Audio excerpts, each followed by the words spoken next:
ছাব্বিশে নির্বাচন তৃণমূলের বিসর্জন, এই স্লোগান কি তবে বাস্তবে রূপ নিতে চলেছে? বীরভূম থেকে মুর্শিদাবাদ কিংবা সুতি থেকে কৃষ্ণগঞ্জ, রাজ্যের দিকে দিকে ঘর ছাড়ছেন শাসক দলের নিচুতলার কর্মীরা। কেন সংখ্যালঘু ভোট ব্যাংকেও ধরছে ফাটল, আজ কথা বলবো সে নিয়েই। ভোটের দামামা রাজ্যে কার্যত বেজে গিয়েছে, একথা বলাই যায়। আগামী 28শে ফেব্রুয়ারি প্রকাশিত হবে চূড়ান্ত ভোটার তালিকা। তার পরদিন অর্থাৎ 1 মার্চ থেকে রাজ্যে নামবে প্রায় 40,000 কেন্দ্রীয় বাহিনী। 26-এর নির্বাচন তৃণমূলের বিসর্জন স্লোগান ইতিমধ্যেই তুলেছে বিজেপি। চারিদিকে রাজনৈতিক আবহাওয়া দেখে অনেকেই মনে করছেন শাসক দল ধীরে ধীরে ডুবন্ত জাহাজে পরিণত হচ্ছে। কেন এমন কথা বলা হচ্ছে? এর কারণ হলো, গত কয়েক মাস ধরেই একটা প্রবণতা লক্ষ্য করা যাচ্ছে। তৃণমূলের নিচুতলার কর্মী ও সমর্থকদের মধ্যে দল ছাড়ার একটা হিড়িক যেন কাজ করছে।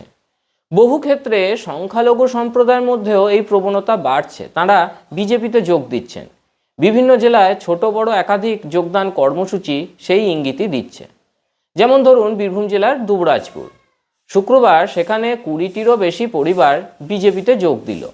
জানা গেছে এরা প্রত্যেকেই আগে তৃণমূলের সক্রিয় কর্মী ছিলেন। দুবরাজপুর বিধানসভার অন্তর্গত লোভা গ্রাম পঞ্চায়েত এলাকার একাধিক তৃণমূল কর্মী সেদিন আনুষ্ঠানিকভাবে বিজেপির পতাকা গ্রহণ করেন।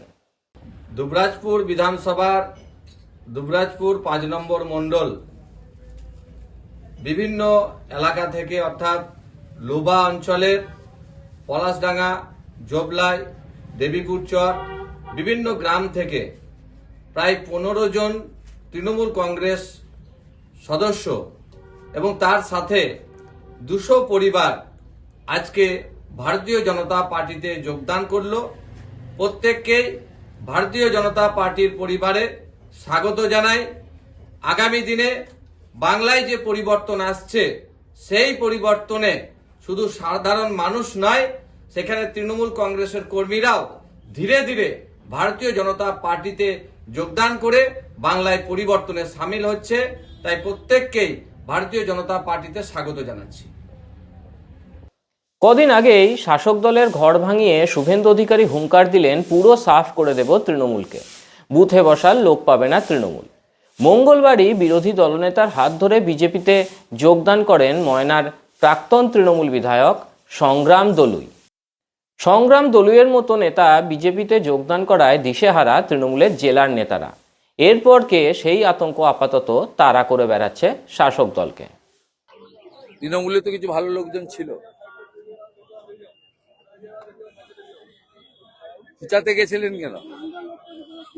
সাফ করে দেবো, বিরাট লম্বা তালিকা আছে আমার কাছে। ওদের বুথে বসার লোক পাবে না। পঞ্চায়েত সমিতি রাখতে পারবে? এই পঞ্চায়েত সমিতি রাখতে পারবে? আমার কাছে মেজরিটি আছে, যেদিন চাইবো পরের দিন উল্টে দেবো। এই ফেব্রুয়ারি মাসেই সুতি বিধানসভা এলাকায় জনসভা করতে গিয়েছিলেন বিজেপির প্রাক্তন রাজ্য সভাপতি দিলীপ ঘোষ। তার উপস্থিতিতে সেখানে তৃণমূল এবং কংগ্রেস ছেড়ে 60টিরও বেশি পরিবার বিজেপিতে যোগদান করে। স্থানীয় নেতৃত্বের দাবি, ওই যোগদানকারীদের মধ্যে উল্লেখযোগ্য সংখ্যক পরিবার সংখ্যালঘু সমাজভুক্ত। রাজনৈতিক মহলে এই ঘটনাকে ঘিরে বিশেষ আলোচনাও শুরু হয়ে যায় সেখানে, কারণ সাম্প্রতিক সময়ে বিভিন্ন জেলায় তৃণমূলের নিচুতলার কর্মী ও সমর্থকদের একাংশের দলত্যাগের প্রবণতা দেখা যাচ্ছে বলে মনে করা হচ্ছে।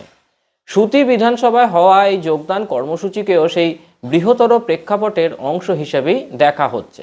স্থানীয় বিজেপি নেতৃত্বের দাবি, ওই 60টি পরিবারের মধ্যে 50টিরও বেশি পরিবার ছিল যারা সংখ্যালঘু সম্প্রদায়ের। রাজনৈতিক বিশ্লেষকদের একাংশ মনে করছেন, গত প্রায় 15 বছরে সংখ্যালঘু সমাজের উন্নয়ন নিয়ে নানা প্রতিশ্রুতি দেওয়া হলেও বাস্তবে প্রত্যাশিত পরিবর্তন অনেকেরই চোখে পড়েনি। দীর্ঘদিনের অসন্তোষের কারণেই তারা বিজেপির দিকে ঝুঁকছেন। নির্বাচন যত এগিয়ে আসছে ততই বিজেপি শিবিরের শক্তি প্রদর্শন এবং সংগঠন মজবুত করার লড়াই যেন স্পষ্ট হয়ে উঠছে। আজ থেকে প্রায় 2 মাস আগে মুর্শিদাবাদে কয়েকশো সংখ্যালঘু পরিবার তৃণমূল ছেড়ে বিজেপিতে যোগদান করেন। বহরমপুরে বিজেপির দলীয় কার্যালয়ে তাঁদের হাতে দলীয় পতাকা তুলে দেন বিজেপির জেলা সভাপতি মলয় মহাজন। একসময় মুর্শিদাবাদ জেলা পরিষদের সভাধিপতি হিসেবে দায়িত্বে থাকা তৃণমূল নেতা বৈদ্যনাথ ঘোষও সেদিন বিজেপিতে যোগ দেন। দীর্ঘদিন শাসক দলের সঙ্গে যুক্ত থাকা একজন প্রাক্তন জেলা পরিষদের সভাধিপতির দলবদল রাজনৈতিক মহলে যথেষ্ট চর্চার বিষয় হয়ে ওঠে। বিজেপির দাবি, এই ধারাবাহিক দলত্যাগের ঘটনা ইঙ্গিত দিচ্ছে যে তৃণমূলের সংগঠনের ভিতরে অসন্তোষ ঠিক বেড়েই চলেছে। বিশেষত সংখ্যালঘু সম্প্রদায়ের একাংশের মধ্যে বিকল্প রাজনৈতিক শক্তির প্রতি আগ্রহ বৃদ্ধি পাচ্ছে। बीजेपी बीजेपी जिंदाबाद जिंदाबाद जिंदाबाद भारत माता की আবার বিহার বিধানসভা নির্বাচনের ফল ঘোষণার পরেই বাংলাদেশ সীমান্ত লাগোয়া নদিয়া জেলার কৃষ্ণগঞ্জ বিধানসভা এলাকায় বড়সড় দলবদলের ছবি সামনে আসে।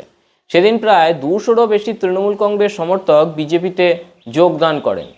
একটা আনুষ্ঠানিক অনুষ্ঠানের মাধ্যমে তাদের হাতে দলীয় পতাকা তুলে দেন রানাঘাট লোকসভা কেন্দ্রের বিজেপি সাংসদ জগন্নাথ সরকার।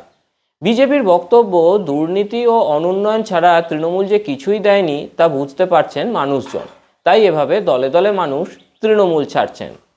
তৃণমূল কর্মীদের এই লাগাতার বিজেপিতে যোগদান কি শুধুমাত্র ক্ষোভের বহিঃপ্রকাশ, নাকি বাংলায় এক বড় রাজনৈতিক পরিবর্তনের পূর্বাভাস? রাজনৈতিক হাওয়া কি তবে বদলাচ্ছে? আপনার মতামত আমাদের কমেন্ট বক্সে অবশ্যই জানান। বাংলার রাজনীতির প্রতি মুহূর্তের আপডেট পেতে আমাদের চ্যানেলটিকে সাবস্ক্রাইব করুন এবং ভিডিওটি শেয়ার করে অন্যদের দেখার সুযোগ করে দিন। নজর রাখুন আমাদের পরবর্তী প্রতিবেদনে। ততক্ষণ পর্যন্ত সঙ্গে থাকুন, দেখতে থাকুন মাধ্যম।